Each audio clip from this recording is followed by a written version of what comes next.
Javad, জানাবেন যে আজ একটিকে সভায় কয়টি প্রকল্প উপস্থাপন হতে পারে, এ বিষয়ে কি তথ্য আছে আপনার কাছে?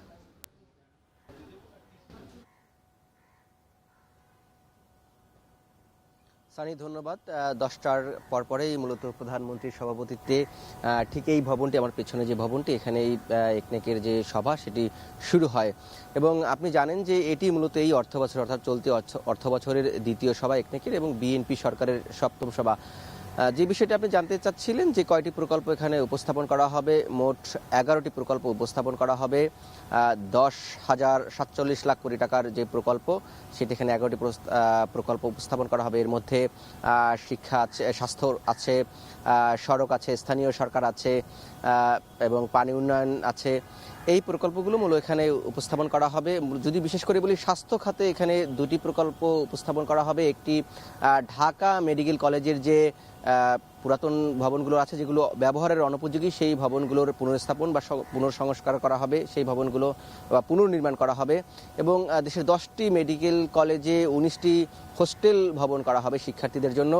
যদিও এটি পুরাতন প্রকল্প, এটি এখানে নতুন করে ব্যয় নির্ধারণ করা হবে। এছাড়াও আমরা দেখেছি যে, যদি একটু আপনাকে জানাই যে শিল্প কর্পোরেশন দুটি তেলবাহী জাহাজ কেনার প্রকল্প এখানে উপস্থাপন করা হবে। সেই প্রকল্পটির ব্যয় ধরা হয়েছে 1,457 কোটি টাকা। সেতু রক্ষণাবেক্ষণের জন্য আধুনিক যন্ত্রপাতি, সেটিও ক্রয় করার জন্য এখানে একটি প্রস্তাব উত্থাপন করা হবে।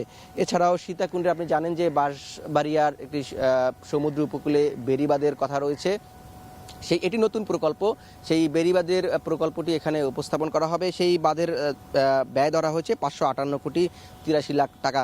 এছাড়াও গ্রামীণ সড়ক, যেটি বলছিলাম যে স্থানীয় সরকারের আওতাধীন গ্রামীণ সড়ক রয়েছে, সেই গ্রামীণ সড়ক উন্নয়নের জন্য 5 কোটি টাকার ব্যয় ধরা হয়েছে। অর্থাৎ আজকে অধিকাংশ প্রকল্পগুলোই নতুন করে উপস্থাপন করা হবে।